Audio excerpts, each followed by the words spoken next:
Jumatano leo ya Februari 25 mwaka 2026, Afrika Mashariki imetimia saa 12 kamili asubuhi.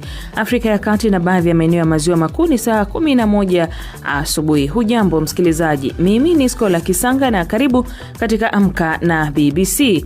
Katika Amka na BBC asubuhi hii, our nation is back, bigger, better, richer and stronger. Rais wa Marekani Donald Trump amesema taifa hilo limerejea katika ubora, utajiri na lenye nguvu kuliko wakati mwingine wowote. Taarifa za kudai kuuawa kwa msemaji wa kijeshi wa kundi la M23 Willy Ngoma zinaashiria nini kwa waasi hao na vita inavyoendelea mashariki mwa Jamhuri ya Kidemokrasia ya Kongo? Kutakuwa kwanza hali ya uoga katika baadhi ya raia, wengi kuogopa wenda vikosi vya M23 wanaweza wakayatekeleza mauaji kwa namna ya kujilipizia kisasi.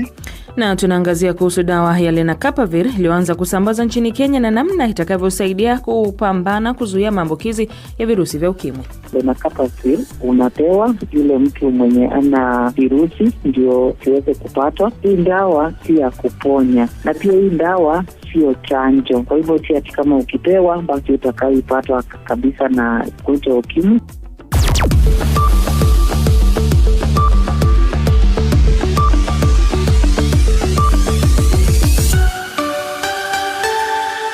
Lakini kwanza mwenzangu Martha Sarangana kusomea muktasari wa habari za ulimwengu. Martha, karibu. Shukran Skola. Rais wa Marekani Donald Trump muda huu anatoa hotuba yake ya kila mwaka mbele ya bunge la Congress. Hotuba hiyo inakuja wakati ambapo kiwango chake cha kukubalika miongoni mwa wapiga kura kimeshuka, na ikiwa ni siku chache baada ya mahakama ya juu kupinga ushuru mpya aliyoutangaza. Wakati huo zaidi ya wabunge 10 wa chama cha Democratic wamewaalika manusura wa marehemu mkosaji wa makosa ya kingono Jeffrey Epstein kuwa wageni wao katika hafla hiyo, huku baadhi ya wabunge wakipanga kususia hotuba hiyo, hatua ambayo imemsikitisha Spika Michael Johnson.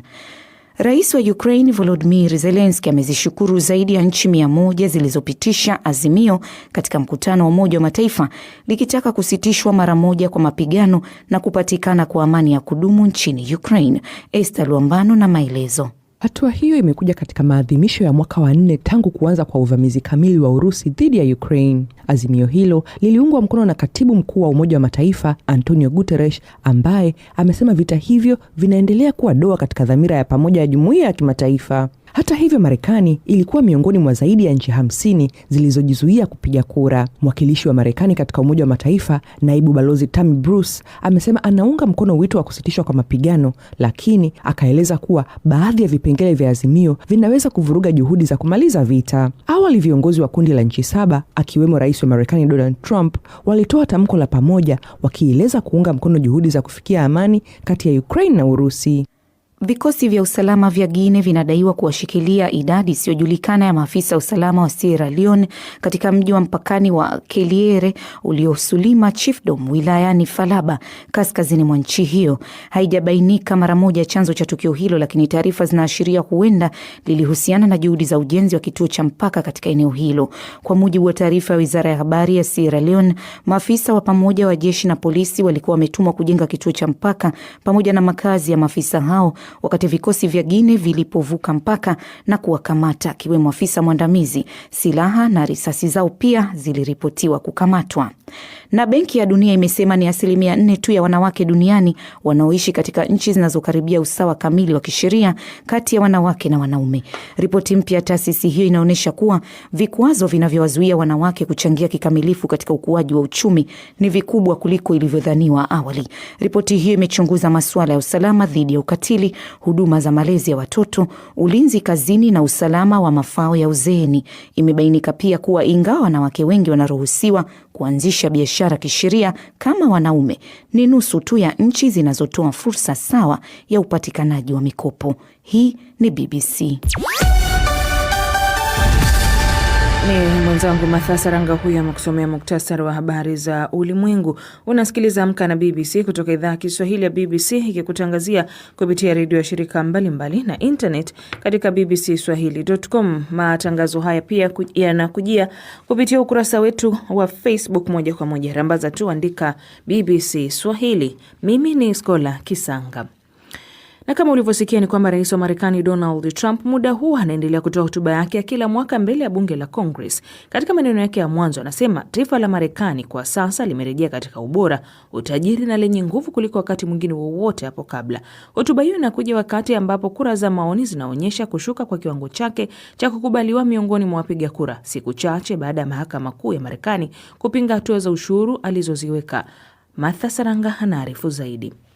Akizungumza mbele ya bunge, Trump amesema ndani ya mwaka mmoja tu serikali yake imefanikisha mageuzi ambayo hayajawahi kushuhudiwa, akiyataja kuwa ni mabadiliko makubwa ya kihistoria. Bunge la Kongresi na Wamarekani wenzangu, taifa letu limerejea kubwa, bora, tajiri na lenye nguvu kuliko lilivyowahi kutokea. Amesisitiza kuwa uchumi wa Marekani kwa sasa unaimarika kuliko wakati mwingine wowote, kauli iliyozua shangwe na nderemo kutoka kwa baadhi ya wabunge waliokuwa ukumbini, huku sauti za upinzani zikisikika kwa mbali. Katika hotuba yake, Rais Trump pia amegusia masuala ya vita na usalama wa taifa, akidai kuwa mpaka wa Marekani sasa uko salama, maadui wameingiwa na hofu na vyombo vya ulinzi, jeshi na polisi vimeimarishwa zaidi. Amesema Marekani sasa inaheshimiwa tena kimataifa kuliko ilivyowahi kuwa hapo awali. Wakati huo huo, zaidi ya wabunge 10 wa chama cha Democratic wamewaalika manusura ya vitendo vya marehemu anayedaiwa kufanya makosa ya kingono Jeffrey Epstein kuwa wageni wao katika hafla hiyo. Baadhi ya wabunge wa Democratic wamesema watasusia hotuba hiyo, hatua ambayo spika wa bunge kutoka chama cha Republican Mike Johnson ameielezea kuwa ya kusikitisha na isiyofaa. Wachambuzi wanasema hotuba hiyo itakuwa jaribio muhimu kwa Rais Trump kuwashawishi wa Marekani kumuunga mkono kuelekea uchaguzi wa katikati ya muhula mwezi Novemba. Ni taarifa yake Martha Saranga. Waziri Mkuu wa Senegal Ousmane Sonko ametetea muswada mpya bungeni unaolenga kuimarisha adhabu dhidi ya mahusiano ya jinsi moja pamoja na ukatili wa kingono kwa watoto nchini humo. Muswada huo uliopitishwa na baraza la mawaziri wiki iliyopita unapendekeza kuongeza kifungo kwa wanaopatikana na hatia ya kile kinachoitwa vitendo vinavyokiuka asili kutoka adhabu ya sasa ya mwaka 1 hadi 5 na kwa kati ya miaka 5 hadi 10 jela.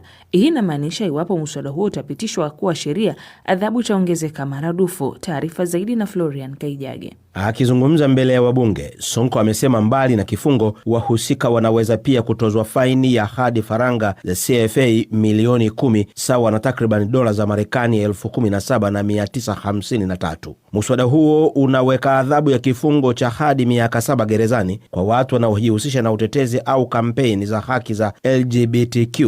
Pia unapendekeza adhabu kwa wale watakaowatuhumu wengine kwa kujihusisha na mapenzi ya jinsi moja bila ushahidi. Kwa upande wa ukatili wa kingono dhidi ya watoto, sheria inapendekeza adhabu ya juu zaidi kwa watakaopatikana na hatia. Hatua hii inakuja kufuatia msako mkali dhidi ya vitendo vya jinsi moja katika taifa hilo lenye idadi kubwa ya waumini wa Kiislamu. Mapema mwezi huu, polisi walitangaza kuwakamata na kuwafungulia mashtaka wanaume 12 kwa tuhuma za kujihusisha na vitendo vyao vinavyokiuka asili, wakiwemo watu wawili maarufu. Shirika la kutetea haki za binadamu la Human Rights Watch limeeleza kuwa kukamatwa huko kuna kiuka haki kadhaa zinazolindwa kimataifa, zikiwemo haki za usawa na kutobaguliwa. Hadi sasa, tarehe rasmi ya bunge kupiga kura kuhusu muswada huo nchini Senegal bado haijatangazwa. Wakati huo mataifa mengine barani Afrika pia yamepitisha au kupendekeza sheria kali dhidi ya mapenzi ya jinsi moja. Septemba mwaka jana, bunge la mpito la Burkina Faso liliidhinisha muswada wa kupiga marufuku vitendo vya ushoga. Jirani zao Mali nao walipitisha sheria inayoharamisha mapenzi ya jinsi moja mwaka 2024. Asante Florian Kaijage.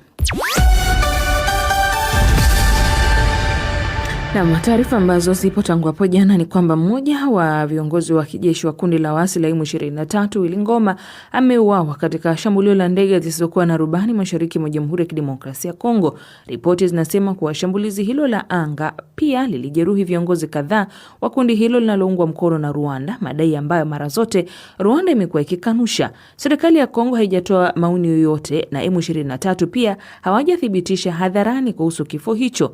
Willy Ngoma alikuwa pia msemaji wa kundi la M23. Lakini inaashiria nini kwa kundi hilo la waasi wa M23 kwa mashariki mwa DRC? Muda mfupi uliopita nimezungumza na mchambuzi wa siasa za DRC Apollo Msambia. Hii inamaanisha kwamba kundi hilo la uasi linakuwa likigubikwa na matatizo makubwa ya kioperesheni katika eneo mbalimbali za mapambano, kwa sababu tukiangalia kwenye mkoa wa Kivu ya Kaskazini, sehemu za huko Rubaya, Masisi ambako amewahi kuuawa, na tukienda hata sehemu za upande wa mkoa wa Kivu ya Kusini, sehemu za tarafa ya Fizi huko katika milima ya Minembwe, inaonekana wazi kwamba siku hizi uasi kabisa unakuwa na matatizo makubwa. Serikali inakuwa na nguvu zaidi kupita kundi la M23 kama jinsi ilivyokuwa hapo mwanzo. Yani kunakuwa kama vile change on conflict dynamics ambayo tulikuwa tukifuata tangu awali na hadi sasa.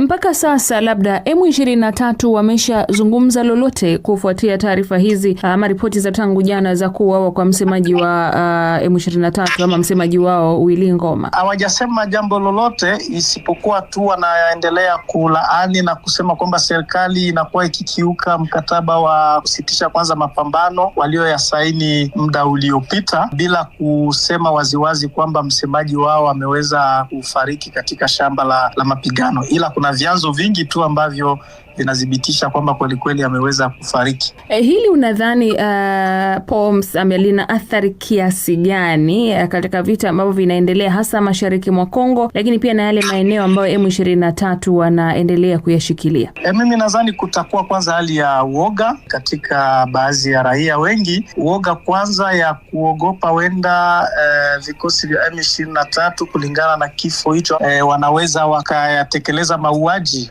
kwa namna ya kujilipizia kisasi. Huo unakuwa ni uoga miongoni mwa wakazi wengi ambao wanapatikana maeneo ambayo yanadhibitiwa na uasi huo. Kuna uoga wa kwamba mapambano yakazuka zaidi na zaidi. Na kwa kumaliza, unadhani hii italeta athari kiasi gani sasa katika michakato ya kuleta amani na kumalizika mapigano hasa mashariki mwa DR Congo? Kundi la uasi wa M23 hautokuwa tena zaidi sana na confiance kwa serikali ya Kongo, na hiyo itakabili zaidi sana mazungumzo ambayo inaendeshwa huko Qatar. Vile kuna hiyo hasara kabisa ya kwamba mapambano yaweze kuzuka zaidi na zaidi, na hasara kubwa itakuwa ni kwa raia ambao wao hawahusiki kwa namna moja ama nyingine kwenye vita hiyo. Mchambuzi wa siasa za DRC Apollo Msambi akitamatisha mazungumzo nami. Na sasa kama ulivyosikia kamlio kakiti kwa mbali, mwamba amefika, twende viwanjani bwana. Anaitwa Florian Kaijage, wacha lile jingine niliacha. Karibu. Asante sana Skola. Usiku wa Ulaya umeshuhudia timu nne za Atletico Madrid, Newcastle United, Leverkusen na Bodo Glimt zikifuzu kwa hatua ya 16 bora baada ya michezo miwili nyumbani na ugenini. Atletico Madrid ilishinda 4-1 dhidi ya Club Brugge na kupita kwa ushindi wa jumla ya 7-4. Leverkusen na Olympiacos ilitoka suluhu na Wajerumani wamefuzu kwa jumla ya magoli 2-0, na Newcastle United ikishinda 3-2 na kupata ushindi wa jumla ya magoli 9-3. Pengine timu iliwashangaza wengi kwa kufuzu ni Bodo Glimt ya Norway ambayo imewabwaga mabingwa mara 3, pia makamu bingwa wa msimu uliopita Inter Milan kwa ushindi wa jumla 5-2. Hata hivyo Bodo ilikwisha toa onyo kwenye hatua ya makundi kwa kuacha Manchester City na Atletico Madrid kwenye viwanja vyao vya nyumbani. Inakuwa timu ya kwanza ya Norway kutinga hatua ya mtoano ligi ya mabingwa Ulaya. Michezo mingine minne inapigwa hii leo. Real Madrid na Benfica, mabingwa wa PSG na Monaco, Atletico Atalanta inacheza na Borussia Dortmund na Juventus inacheza na Galatasaray. Katika mbio za magari yaendayo kasi ya Formula 1, Christian Horner anasema Max Verstappen na kambi yake hawawajibiki kwa kuondoka kwake kutoka timu ya Red Bull hapo mwaka wa jana 2025. Mchezaji huyo mwenye umri wa miaka 52 aliacha majukumu yake kama mkuu wa timu na mtendaji mkuu msimu uliopita wa kiangazi kufuatia miezi ya timu kushuka kiwango na mizozo ama figisu za ndani.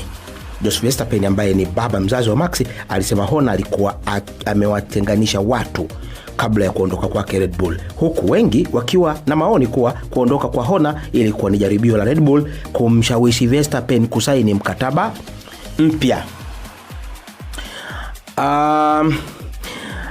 Kulikuwa na shangwe, nderemo na vifijo kwenye uwanja wa soka wa Swans.com wakati gwiji wa muziki wa miondoko ya hip hop Snoop Dogg alitembea kuzunguka uwanja huo akisikiliza nyimbo zote bora zilizovuma kutoka kwa mfumo wa sauti wa uwanja, akiponga taulo yenye nembo ya Snoop na Swans City, huko umati wa watu uliofurika ukifanya vivyo hivyo na kuimba Snoop Dogg. Snoop Dogg Bami. Ifahamike kuwa Snoop Dogg ni mmoja wa wamiliki wa klabu ya soka ya Swansea City ya Wales. Ziara hiyo wakati wa pambano la ligi daraja la kwanza kati ya Swansea City na Preston North End lililomalizika kwa sare ya 1-1 ilionekana kuwa ya kushtukiza na kuwa haikutarajiwa wala kutangazwa, japo mwanamuziki wa huyo huzuru dimbani hapo mara kadhaa. Wewe unapenda muziki gani, Skola? Hapa nilipo mimi amenipendelea. Alafu kule Unguja kule maneno yameshakuwa mengi sana kuelekea Jumapili Machi mosi. Kamdomo pande zote mbili, kamdomo Simba na Yanga. Tungoje. Asante.